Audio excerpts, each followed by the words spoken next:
ढेंकानाल मोटंगा पथर खणी रे विस्फोरण होईची आ भयंकर विस्फोरण रे 4 श्रमिकों मृत्यु होइतिबा भी सूचना रहिची।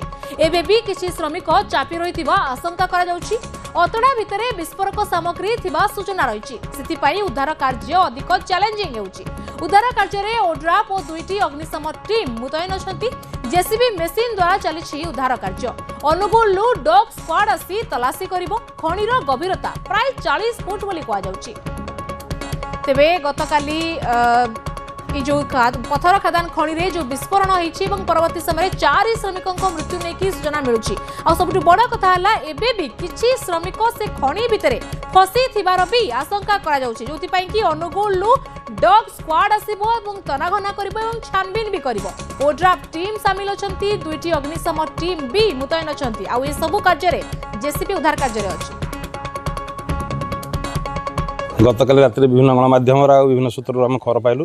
अंधकार मध्य आमको कहीं कल कर आज सका राति आमर ढेंकानाल उपखंड अधिकारी एवं समल अनुगुल डीएफ साहब निर्देश में आम हिंदोल रोड 7 जन टीम आसू गोटे सी बर्तमान ये परिस्थिति भिन्न बड़ बड़ बड़ पत्थर खंड पड़ी ता भर गोटे लोकर पाद देखा जाऊे से पत्थर खंड कौन मनुष्य द्वारा उठा संभव नुहे।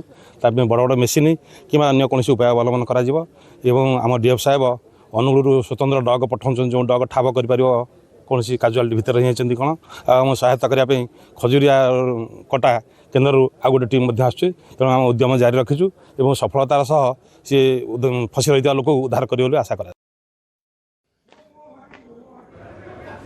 तेबे ये शुणुले प्रतिक्रिया केमिति वर्तमान भी घटनास्थल रे अनेक चापी होइतिबार आशंका कराउछि एवं किछि जनकर तो गोड़ देखा जाउछि किंतु तांको ऊपर बड़ पत्थर खंड पड़ी जाइतिबारु मनीष द्वारा से पत्थर खंड को हटाई कि श्रमिकों को उद्धार करबा संभव होई पारुने एवं आउ केही भी से खणी भितरे फसी जाइछंती कि आउ कि रहि जाइछंती कि सेति पई अनुगुल डॉग स्क्वाड को भी मगा जाइछि। डॉग स्क्वाड पहुंचिबो सी भी ठाब करिबारे छानबीन करिबारे सहायता करिबो एवं एपरे प्रशासन तत्पर अछि।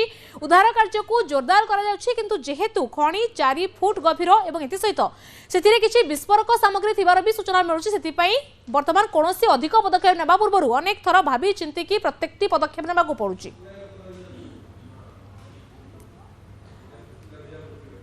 परिवने किंतु ता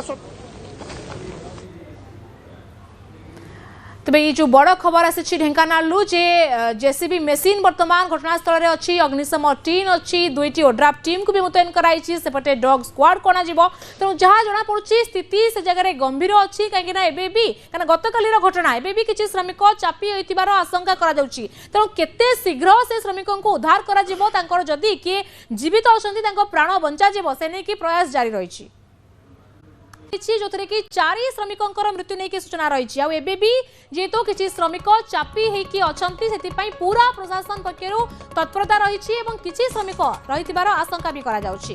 तेबे एने की अधिक सूचना देवाई सीधा सड़क आम सहित लाइव रो जोड़ी होती आम प्रतिनिधि आशीष। तेबे आशीष कौन वर्तमान अपडेट रही उद्धार कार्य केते त्वरान्वित करा जाउछि डॉग स्क्वाड आसीबा बोली कुआ जाउछि कौन घटनार स्थिति रही वर्तमान?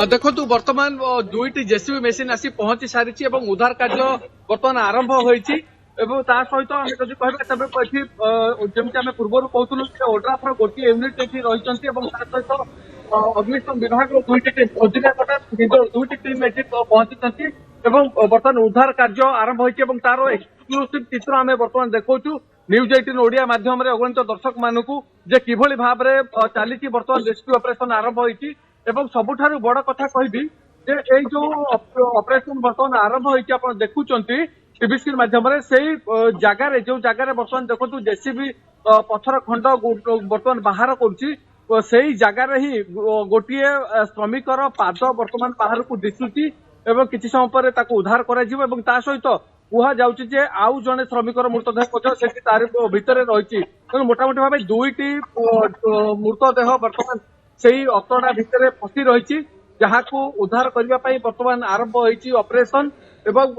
एठी पहुंची सारी जिलापाल एवं एसपी पहुंची ओड्राफ रही अग्निशम टीम रही सहित जदि आम कहबा तेबे पुलिस विभाग समस्त कर्मचारी अधिकारी रही तेणु केते समय ऑपरेशन चलिबो ताहा कहबा गोटे बेपार ये गोटे बड़ चैलेंजिंग रही आप देखी पार्थिबे केते ବଡ ବଡ ରହିଛି ପଥର ଖଣ୍ଡ ସବୁ, ତେଣୁ ତାକୁ ଭାଙ୍ଗି ତାକୁ ବାହାର କରିବା ଇଏ ନିହାତି ଭାବରେ ଇଏ ମଣିଷ ଦ୍ୱାରା ତ କାମ ନୁହଁ, ଇଏ ମେସିନ ହିଁ କରିପାରିବ।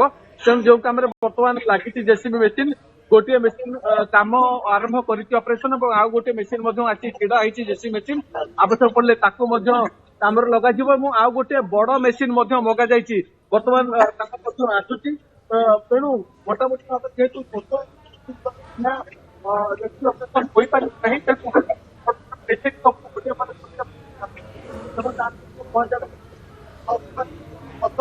ଆସିପାରେ ମଧ୍ୟ ପହଞ୍ଚିଛି। ସନ୍ଦେହ କରାଯାଉଛି ଯେ ଏଇ ଯୋଉ ଅଟୋଟା ଖସିଛି ବଡ ବଡ ପଥର ଖଣ୍ଡ ଉପରୁ, ତାରି ଭିତରେ କିଛି ରହିଛି ବିସ୍ଫୋରକ ରହିଥାଇପାରେ, ଯାହା ଜୀବନ ପ୍ରତି ଘାତକ ସାବ୍ୟସ୍ତ ହେବ। ତେଣୁ ଡଗ୍ ସ୍କ୍ୱାଡ୍ ପହଞ୍ଚିବା ପରେ ତାକୁ ମଧ୍ୟ ନିରୀକ୍ଷି କରାଯିବ ବା ସେ ନେଇ ମଧ୍ୟ ଅଧିକ ଖୋଳତାଡ ମଧ୍ୟ କରାଯିବ। ତେଣୁ ଯାହା ଆମେ ଅଗ୍ନିଶମ ବିଭାଗର ଅଧିକାରୀଙ୍କ ସହିତ କଥା ହଉଥିଲୁ, ତାଙ୍କ କହିବା କଥା ଥିଲା ଯେ ଇଏ ନିହାତି ଭାବରେ କଷ୍ଟସାଧ୍ୟ ବ୍ୟାପାର ଏବଂ କେତେ ସମୟ ଲାଗିବ ତାହା ତ କହିବା ମୁସ୍କିଲ, କିନ୍ତୁ ଦୁଇଟି ଶ୍ରମିକଙ୍କ ମୃତଦେହ ଏହାର ଭିତରେ ରହିଛି, ଯାହା ସ୍ଥାନୀୟ ଲୋକେ କହୁଛନ୍ତି, ଯାହା ପୋଲିସ କହୁଛି, ସେ କଥା ଅଗ୍ନିଶମ ବିଭାଗ ମଧ୍ୟ କହୁଛି। ତେଣୁ ବାସ୍ତବରେ ଦୁଇଟି ମୃତଦେହ ଅଛି କି ଅଧିକା ଅଛି ତାହା କେବଳ ଅପରେସନ ସରିବା ପରେ ହିଁ ଆମେ କହିପାରିବା, କିନ୍ତୁ ବର୍ତ୍ତମାନ ଚାଲିଛି ଅପରେସନ। ଗୋଟିଏ ବଡ ମେସିନ ବର୍ତ୍ତମାନ ଲାଗି ନିୟୋଜିତ ହେଇଛି ଏଥିରେ, ଜେସିବି ମେସିନ, ଏବଂ ଆଉ ଗୋଟିଏ ମେସିନ ମଧ୍ୟ ଆସୁଛି। ତେଣୁ ବର୍ତ୍ତମାନ ଅପରେସନ ଚାଲିଛି, ଏଠି ସ୍ଥାନୀୟ ଲୋକମାନେ ମଧ୍ୟ ଜମା ହେଇଛନ୍ତି। ଓଷା ଇଏ କାଲି କେତେବେଳେ ଘଟଣା ଘଟିଲା କଣ ଜାଣିଛନ୍ତି?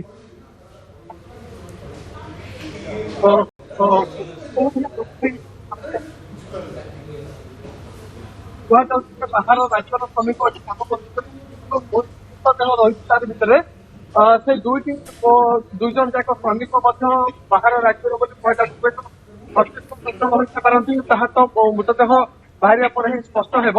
କିନ୍ତୁ ବର୍ତ୍ତମାନ ଆରମ୍ଭ ହୋଇସାରିଛି ଅପରେସନ ଏବଂ ଏଠି ମଧ୍ୟ ଆମେ ଦେଖୁଛୁ ପୁରା ମୃତଦେହ ରହିଛନ୍ତି ଏବଂ ଏଠି ଜିଲ୍ଲାପାଳ ଯିଏ ରହିଛନ୍ତି ଆଶିଷ ଈଶ୍ୱର ପାଟିଲ ଏବଂ ଏଠି ଅଭିନବ ସୋନକର ମଧ୍ୟ ଏଠି ଛିଡା ହୋଇ ମଧ୍ୟ କାର୍ଯ୍ୟର ତଦାରଖ ମଧ୍ୟ କରୁଛନ୍ତି ଯେ କେତେ ଶୀଘ୍ର ଅପରେସନ କରାଯାଇ ପାରିବ ଏବଂ କେତୋଟି ମୃତଦେହ ବାହାରୁଛି ତା ଭିତରେ ସେ ନେଇ ପୁରା ନିଜେ ଘଟଣାସ୍ଥଳରେ ମଧ୍ୟ ସ୍ଥିତିକୁ ଦେଖୁଛନ୍ତି, ତଦାରଖ କରୁଛନ୍ତି ଜିଲ୍ଲାପାଳ ଏବଂ ଏସପି।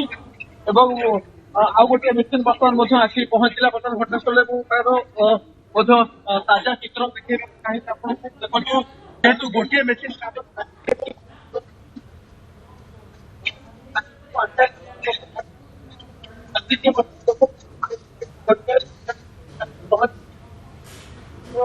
କାମ ରହିଛି, ଯେ ପଥର ଖଣ୍ଡ ଗୁଡିକ ରହିଛି। ଆଶିଷ, जो लाइव चित्र आपण देखौथिले, जो गोपालपुर खणी निकटରୁ सीधासलख चित्र देखौथिले, उद्धार कार्य रे अनेक जिंस बाधा साजुची, विस्फोरक सामग्री थिबार आशंका करा जाउची, जोथि पई कि उद्धार कार्य विलंब होउची। गोटी जगह रे दुईटी जेसीबी पहुंचलानी, डॉग स्क्वाड भी आसीबो। तबे खबर ऊपर आपण नजर रखितांतु, हमें पुणी थर आपण परवर्ती समय फेरिबो।